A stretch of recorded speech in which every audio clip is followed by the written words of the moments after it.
அவங்க கஞ்சா புழக்கம் அதிகமாகும். மீண்டும் நீங்க திமுக வாய்ப்பு கொடுத்தீங்கன்னா அதே கஞ்சா புழக்கம் அதிகமாகும்.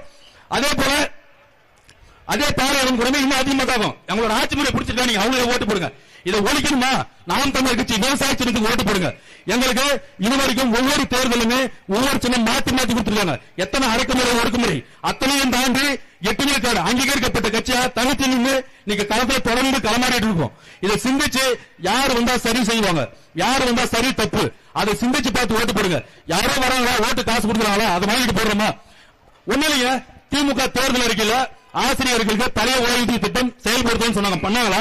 பண்ண கிடையாது. செவிலியர்களை பணி நிரந்தரம் பண்ணுவோம், பண்ணல. அதே மாதிரி கௌரவ விரிவுரையாளர்கள் பணி நிரந்தரம் பண்ணுவோம், அதுவும் பண்ண கிடையாது. துப்புரவு பணியாளர்கள் பணி நிரந்தரம் பண்ண கிடையாது. இறுதியில 4 வருஷம் கிட்டத்தட்ட இந்த ஆண்டோட 5 வருஷம் ஆண்டாங்க. 5 வருஷம் அவங்க தொடர்ந்து போராடி கொண்டு தான் இருந்தாங்க. ஆனா அவங்க எதுவுமே கண்டு கிடையாது. ஆனா இப்போ இறுதி கட்டத்தில் தேர்தல் கிட்ட நெருங்குது அப்படிங்கிற பட்சத்துல அவங்களுக்கு கொடுக்கக்கூடிய சம்பளத்துல ஒரு சிறிதளவு இந்த யானை பசிக்கு சோழ பொறின்னு சொல்லுவாங்க இல்லைங்களா, அந்த மாதிரி ஒரு கொஞ்சம் கொஞ்சம் கொஞ்சம் கொஞ்சம் கொடுத்து அவங்களை காப்பாத்தி அவங்களோட வாக்கை பறிக்க தான் பாக்குறாங்க. அதே போலதான் இப்ப இருக்கக்கூடிய அவங்களோட தேர்தல் அறிக்கையுமே நீங்க ஒரு முறைக்கு பல முறை சிந்திச்சு பாருங்க. யார் வந்தா இந்த மண்ணுக்கும் மக்களும் இறுதி வரைக்கும் கூட நிப்பாங்க அப்படின்னு.